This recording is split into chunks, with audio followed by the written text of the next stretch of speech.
Hey, here's a quick rundown on Michael. Basically, we're looking at his first thing to do is look at these scores. Very strong here. Best you can do is 1.0. It's pretty much never happened.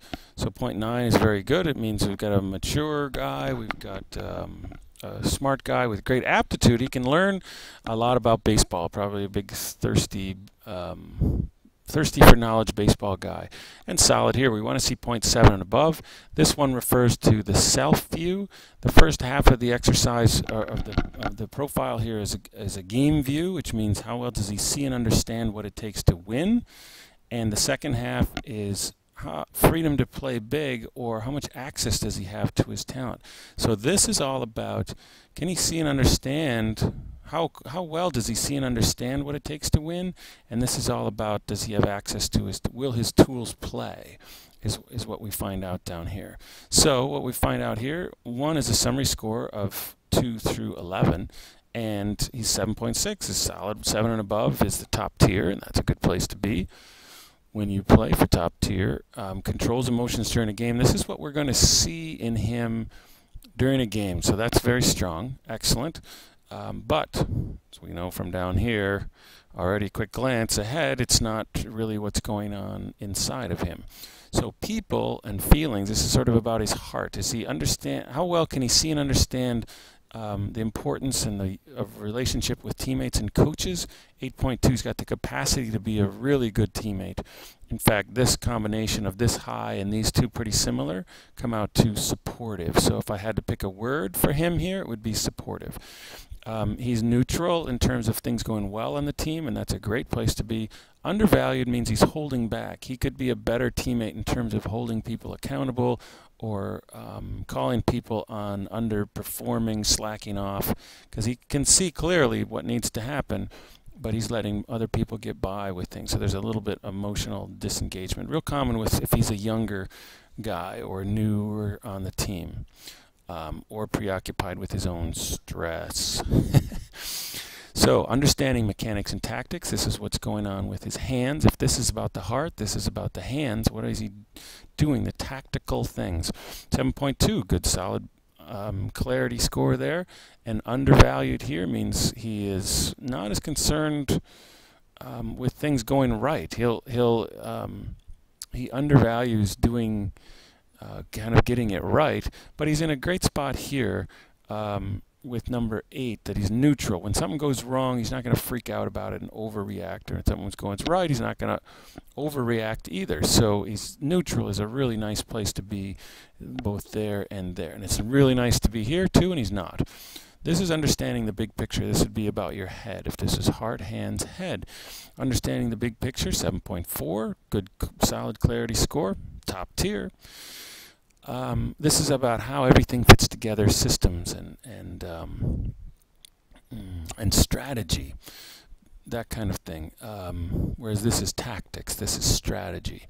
Compliance attitude, overvalued, means he's going to care a little bit too much what his coach thinks. He's going to, that's pretty common with a young guy, but you certainly wouldn't want to see this in an older guy. You'd want to see neutral here, where it's more of an adult-to-adult relationship with the coach. Yes, respect and doing what the coach says, but not overdo it. And here he overdoes a reaction to something negative. He's going to spend too much time focused on negative things that happen, like when Dunk screws up or Todd Fine screws up. He's going to nitpick it and just waste too much energy here with that. So that's an overall view, supportive guy with how he sees the outside. Now the self view, freedom to play big is the deal here. 6.5, it's good but not top tier, and we can see quickly why. Emotional self-control, just not a great capacity to handle the day-to-day stress of what's going on. So he might present himself well on the outside, but inside he's quite a bit stressed and underperforming, as we see a few things here jumping out at me. But first, so this again would be heart, but now towards yourself, baseball self-worth. It feels good about his past and what he's done. Had an inner drive that this means that he's driven and wants to do much better. He's got that inner drive, And this means he's got something in the way, at the personal level, in terms of how he's thinking about himself. There's something that he does. Maybe he just dwells on past failures way too much. So, because this one has a lot to do with the past. This has a lot to do with the present. It is about the present. So his hands, how are his hands right now? Is he able to play one pitch at a time and stay focused? Okay, but not great. He's focused on playing to play great, as opposed to playing to avoid failure, which is what we want.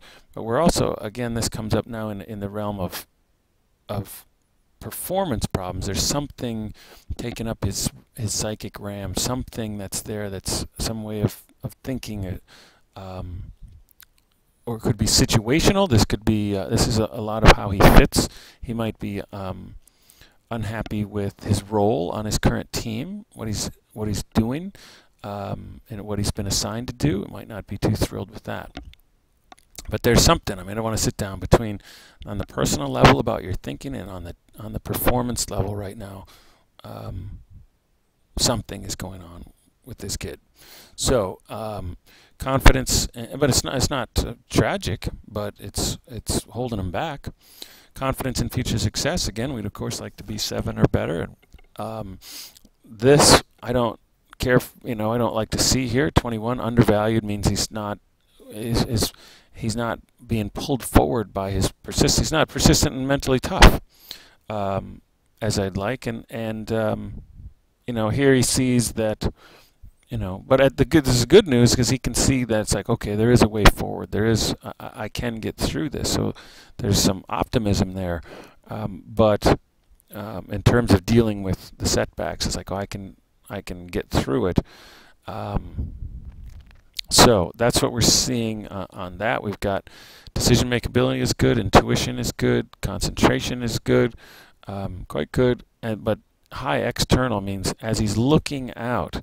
Let's just zoom ahead here to 26 so I get this wording consistently here. High stress with external tensions indicates you're experiencing discord and friction because your thoughts are more directed toward the external world and what others may think or expect of you. You're likely feeling pressure to perform, conform, or change from the outside. High stress could lead to physical health problems if you don't find a coping strategy to relieve your stress level. So in a moderate level of stress, resistance is always okay. So now it would be time to drill down and find out exactly what is going on in these areas. But what we have identified is that there are some things in here that are holding him back. So, and I could look into it a little bit more actually from mine and give you a little more information from a different form, but for now this will do. But this checks out as reliable. So he's like supportive, reliable kid, but has got a few things to get ironed out, and is experiencing, and this is no fun. It's no fun when you have a number like that. You got some inner turmoil. There you go.